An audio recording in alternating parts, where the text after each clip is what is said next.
Tapi selain itu, kekecewaan publik juga tidak semata karena Pak Gibran menyampaikan pertanyaan yang tidak dipahami oleh lawan debatnya, singkatannya, tetapi juga cara Pak Gibran menyampaikan dan respon atas pertanyaan Caimin itu juga yang kemudian membuat sentimen negatif pada Pak Gibran itu semakin mengental, semakin menguat pada tanggal 23, sehari setelah debat. Demikian, Mbak. Oke, jadi sehari setelah debat sentimen negatif semakin tinggi kepada Gibran begitu ya? Ya, sehari setelah debat itu langsung karena cara Pak Gibran menyampaikannya itu kan publik ya menilainya kok kurang elok gitu, kurang sopan katakan begitu, kurang elok dan tidak semata berhenti pada cara dia menyampaikan pertanyaan dan jawaban kepada Caimin, tapi juga begitu juga dengan ketika dia menyampaikan pertanyaan dan jawaban kepada Pak Mahfud MD. Publik melihat kok kayaknya ini kurang elok cara Gibran menyampaikannya. Jadi Oke. semata tentang cara penyampaiannya, arus air mukanya yang terlihat dinilai agak meremehkan kayak gitu. Lalu juga bahasanya yang dianggap provokatif dan juga meremehkan. Itu yang paling banyak membuat publik membicarakan Pak Gibran dalam nada negatif. Demikian, Mbak. Oke, baik. Jadi netizen mengkritisi tidak elok, meremehkan dan provokatif. Saya ingin tanya ini ke Mas Daniel, Mas Daniel, bahwa temuan dari Drone Emprit netizen mengkritisi beberapa hal terkait dengan pertanyaan yang tidak elok, kemudian meremehkan dan provokatif. Apa tanggapan Anda?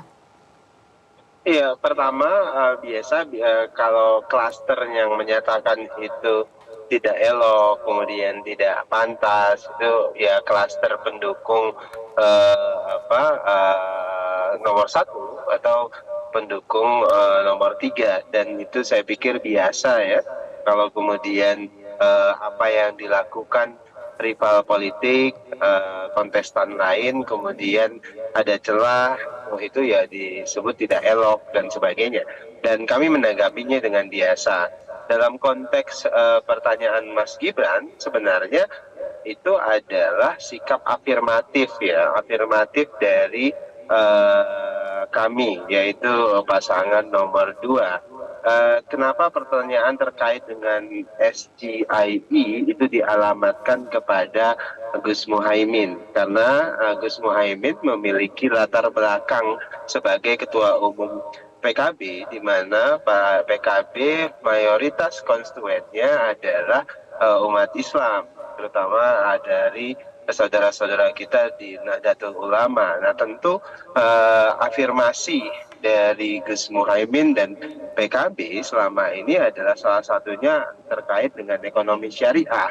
Dan kebetulan kami di pasangan nomor 2, Pak Prabowo dan Mas Gibran itu punya komitmen untuk afirmatif terhadap ekonomi syariah. Bagaimana pengembangan ekonomi syariah di Indonesia itu lebih masif dan lebih baik, lebih maju di 2024 nanti. Oleh sebab itulah kemudian pertanyaan ini dialamatkan kepada Gus Muhaimin. Sama halnya ketika pertanyaan dialamatkan kepada Pak Mahfud terkait dengan carbon capture storage, itu terkait dengan afirmasi dari Pak Prabowo dan Mas Gibran juga terkait dengan ekonomi hijau. Bagaimana kemudian kami ingin mendorong ekonomi Indonesia ke depan itu dibangun dengan frame ekonomi hijau atau ekonomi lestari, ekonomi yang ramah lingkungan, yang mengedepankan no emission, dan itu menjadi komitmen Pak Prabowo dan Mas Gibran. Kenapa? Karena memang semua program-program yang ditawarkan oleh Pak Prabowo dan Mas Gibran itu adalah program pro masa depan. Program yang mengedepankan kepentingan Indonesia bukan hanya 5 tahun, 10 tahun, tapi Indonesia yang lebih panjang, Indonesia yang Mas lebih Daniel, tapi maju publik di menangkap 25 ada tahun kesamaan, Mas Daniel. Publik menangkap ada kesamaan antara pertanyaan yang dilontarkan, cara bertanya Gibran dengan cara bertanya ala Pak Jokowi di kala pemilu dulu. ini dianggap menggunakan istilah maupun juga singkatan yang sama. Apakah memang disengaja? Ya, terkait dengan sama atau tidak sama ya, itu tentu penilaian publik, silahkan begitu. Dan jangan lupa apa namanya, kalau kemudian ada kesamaan, ya tentu Pak Prabowo dan Mas Gibran hari ini adalah salah satu, atau sebutlah kamilah yang punya komitmen untuk melanjutkan program-program Pak Joko Widodo. Oleh sebab itu kalau ada tafsir itu sama, ya silakan. Tapi itu adalah tafsir yang bisa dibuat oleh publik dan sebagainya. Yang jelas Pak Prabowo dan Mas Gibran hanya ingin menampilkan sikap afirmatifnya terkait dengan ekonomi syariah di satu sisi, agar ekonomi syariah kita lebih maju, di sisi lain terkait dengan ekonomi hijau atau ekonomi yang mengedepankan kelestarian alam, kelestarian lingkungan dan sebagainya. Oke, baik. Saya ingin ke Mas Hensat kalau gitu. Mas Hensat tadi dikatakan bahwa ya biarkan saja kalau memang netizen menganggapnya sama begitu ya. Cara bertanya Gibran dengan Pak Jokowi di kala pemilu dulu. Tapi kalau Mas Hensat melihatnya, apakah dalam konteks komunikasi pertanyaan yang diajukan oleh Gibran untuk mengejar jawaban atau sebetulnya hanya ketidaktahuan lawan aja? Gini, kita mesti bicara situasi dulu. Kalau di debat itu kan sebetulnya substansi itu nomor 2. Yang nomor satunya itu show. Jadi dari situasi yang ada sebelumnya kan ada keraguan-raguan publik nih terhadap kemampuan Mas Gibran dalam debat. Underdog begitu ya? Bukan underdog, kemampuan Mas Gibran dalam debat. Bukan underdog. Kalau underdog itu kan nggak diperhitungkan. Dia diperhitungkan sebetulnya. Nah, saya berkali-kali mengatakan kepada publik bahwa Gibran ini jangan dilihat Gibran ansih. Tapi Gibran sebagai anak Jokowi, so artinya Gibran ini penguasa yang ada dalam panggung debat. Jadi dia pasti akan menguasai show itu karena dia memahami bahwa debat itu intinya show. Nah, dengan situasi yang tidak menguntungkan secara persepsi buat Gibran, maka saya sudah bisa menebak dari awal bahwa dia akan do something yang memang bisa membuat dia minimal mengeliminir citra dia yang tidak memiliki kemampuan dalam debat. Apalagi masuknya Gibran ke dalam panggung itu pun kan penuh dengan kontroversi.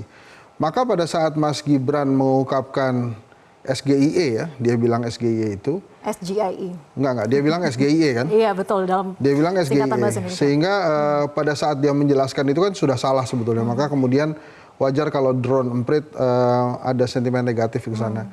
Tapi itu show. Pada saat itu Gibran mungkin sukses membuat Gus Muhaimin seperti orang yang tidak tahu gitu. Tapi sayangnya jujur Gus Muhaimin. Sehingga rencana Gibran saat itu tidak sepenuhnya berjalan 100%. Karena ditanya balik begitu ya? Iya, dia nggak tahu. Dia bilang dia nggak tahu. Kemudian Mas Gibran menjelaskan ternyata kepanjangannya itu adalah SGIE gitu ya. Maka publik yang menyaksikan debat, oh ternyata pakai bahasa Inggris. Nah, kembali lagi ke show dan konten tadi, memang secara show Mas Gibran mampu membuat publik ingat bahwa dia pernah melakukan debat serupa dengan di Pilkada Solo, sehingga memang dia sebetulnya mampu untuk debat. Tapi kalau substansi, memang kan publik mempertanyakan juga pasti substansinya. Misalnya, kalau Mas Gibran paham ya tentang substansi, maka dia tidak akan menelan bulat-bulat usulan dari timnya untuk menanyakan tentang carbon capture storage. Karena itu akan berimbas ke food estate-nya Pak Prabowo yang gagal. Atau misalnya kalau dia memang mengerti substansi, maka dia akan menjelaskan secara lugas tentang SGIE, bukan SGIE. Jadi artinya memang tidak memahami substansi Mas Gibran. Tapi apakah memahami substansi itu menjadi penting? Untuk level saat ini memang yang dipentingkan buat Mas Gibran adalah show aja. Dan itu berhasil membuat sentimen ketidakpercayaan publik yang tadinya menyangka dia tidak bisa debat, dia bisa debat. Inilah adalah taktiknya Gibran. Cuma kan pertanyaannya, setelah ini apalagi yang mau ditampilkan oleh Gibran? Pak Mahfud dan Gus Muhaimin sudah memahami, oh caranya gitu, jadi mau mainnya mau kelas RPUL atau bunga rampai gitu misalnya. Oh caranya tuh memang ingin menusuk langsung, nggak apa-apa juga. Karena lagi saya katakan ini adalah strategi show. Jadi kalau tadi sahabat saya Bung Daniel bilang, ya terserah publik aja, bener dia. Oke. Karena memang yang disajikan adalah show-nya. Tapi kemudian apakah semua publik menyetujui show-nya Mas Gibran? Oke. Kan kalau dari drone emprit datanya banyak juga yang nggak setuju gitu. Banyak juga yang negatif. Nah maka memang kalau menurut saya ini ibarat film Fast Furious. Apa yang dilakukan Gibran ini, dia seperti terlalu dini menekan tombol nitro, tombol NOS. Sehingga mobilnya melaju cepat, tapi finishnya masih jauh. Jadi pada saat dia mempertontonkan show yang kemarin, membuat lawannya oke. Jadi sekarang Prabowo Gibran mainnya begitu tuh. Nanti berarti ke depannya akan ada hal-hal seperti itu lagi. Apa pertanyaan-pertanyaan yang memang kelasnya kelas Gibran gitu. Cuma kan Mas Gibran ini kan sayangnya ya, dia tuh selalu menggunakan kata anak muda gitu. Oke. Seolah mewakili anak muda. Iya, seolah-olah mewakili anak muda, padahal nggak semua anak muda mementingkan hanya show dibandingkan substansi. Oke, saya akan tanyakan ini ke Mas Daniel ya, bahwa apakah memang show-nya saja, kemudian Gibran tidak memahami substansinya. Tapi dijawab nanti, Mas Daniel usai jeda, tetap bersama kami di Prime Time News. Jelajahi cara baru mendapatkan informasi. Download Metro TV Extend sekarang.